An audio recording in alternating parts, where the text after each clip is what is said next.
چوتھی غور کریں گے جو اس حوالے میں 6 آیت میں آپ کو ملے گی۔ وہاں ہمارے منجی فرماتے ہیں مبارک ہیں وہ جو راست بازی کے بھوکے اور پیاسے ہیں کیونکہ وہ آسودہ ہوں گے۔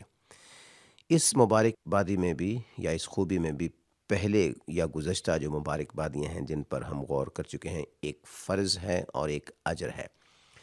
اس خوبی کا مطلب یہ ہے کہ روحانی یا انجیلی فرمانبرداری کی باتوں اور چیزوں کے لیے ایک حقیقی مومن کے دل میں دلی خواہش ہونی چاہیے، جیسے مرد خدا حضرت پولس اپنے افسیوں کے خط کے 5ویں باب کی 10ویں آیت میں فرماتے ہیں کہ ایسی باتیں جو خدا تعالیٰ کو پسند ہیں۔ یہاں عیسیٰ مسیح فرماتے ہیں کہ مبارک ہیں وہ جو راست بازی کے بھوکے اور پیاسے ہیں۔ اس کا اطلاق ایمانداروں کے ساتھ ہوتا ہے اور غیر ایماندار دونوں کے ساتھ۔ اگر آپ ایماندار ہیں عزیز سامعین، یعنی حقیقی مومن ہیں، اس کا مطلب یہ ہے کہ اگر آپ سچے اہل ایمان ہیں، اس کا مطلب یہ ہے کہ اگر آپ نے اپنے گناہوں کی معافی اور ہمیشہ کی زندگی کے لیے کلمۃ اللہ عیسیٰ المسیح روح اللہ کے صلیبی کفارے پر دل و جان سے ایمان رکھا ہوا ہے تو پھر آپ اہل ایمان ہیں، آپ حقیقی ایماندار ہیں۔ تو اس نقطہ نظر سے اس چوتھی خوبی کا اطلاق اس طرح سے ہوگا کہ اگر آپ حقیقی ایماندار ہیں تو پھر الکتاب یعنی کتاب مقدس بائبل میں دی گئی اپنی ذمہ داریوں کو پورا کرنے کی پرخلوص دلی خواہش رکھنی لازمی ہے، اور یہ اس شخص میں ہوگی جو حقیقی ایماندار ہے۔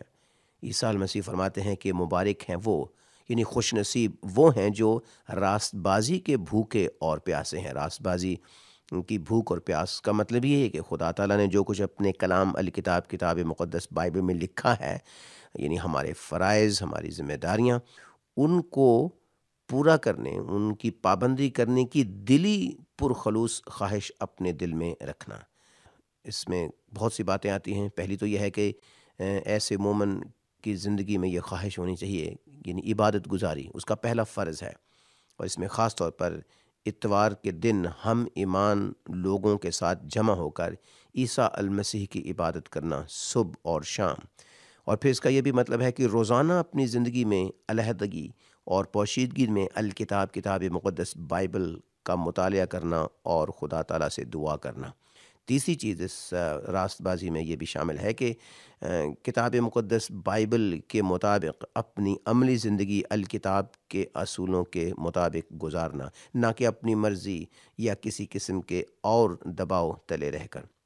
لیکن اگر ہم ایماندار نہیں ہیں تو اس تعلیم کے مطابق عیسیٰ المسیح یہ چاہتے ہیں کہ ہم حقیقی ایماندار بنیں، یعنی ایسی خواہش بلکہ دلی پرخلوص خواہش ہمارے اندر ہونی چاہیے کہ ہم اپنے گناہوں کا گہرا احساس کرتے ہوئے ان کو چھوڑیں، یعنی ان سے توبہ کریں، اور کلمۃ اللہ عیسیٰ المسیح کے صلیبی کفارے پر ایمان لا کر ہم گناہوں کی معافی اور ہمیشہ کی زندگی کی تسلی پائیں۔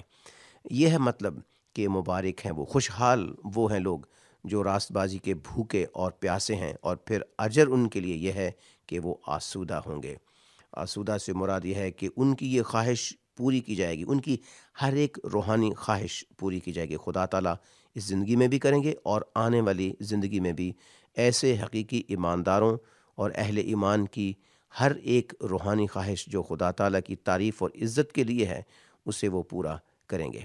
پھر سے سنیے گا، چوتھی خوبی کلمۃ اللہ عیسیٰ المسیح ہم سب کے سامنے رکھتے ہیں وہ ہیں کہ مبارک ہیں وہ جو راست بازی کے بھوکے اور پیاسے ہیں کیونکہ وہ آسودہ ہوں گے۔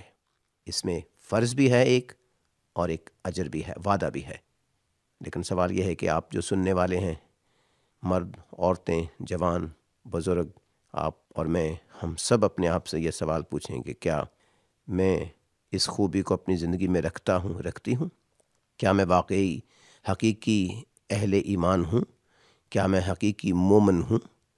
کیا میں واقعی مبارک ہوں، خوشحال ہوں؟ یعنی خدا تعالیٰ کی نظر میں، دنیا کی نظر میں نہیں، خدا تعالیٰ کی نظر میں لکھا ہے کہ مبارک وہ شخص ہے جو راست بازی کا بھوکا اور پیاسا ہے، کیونکہ وہی شخص اس دنیا اور آخری دنیا میں آسودہ کیا جائے گا۔ آمین۔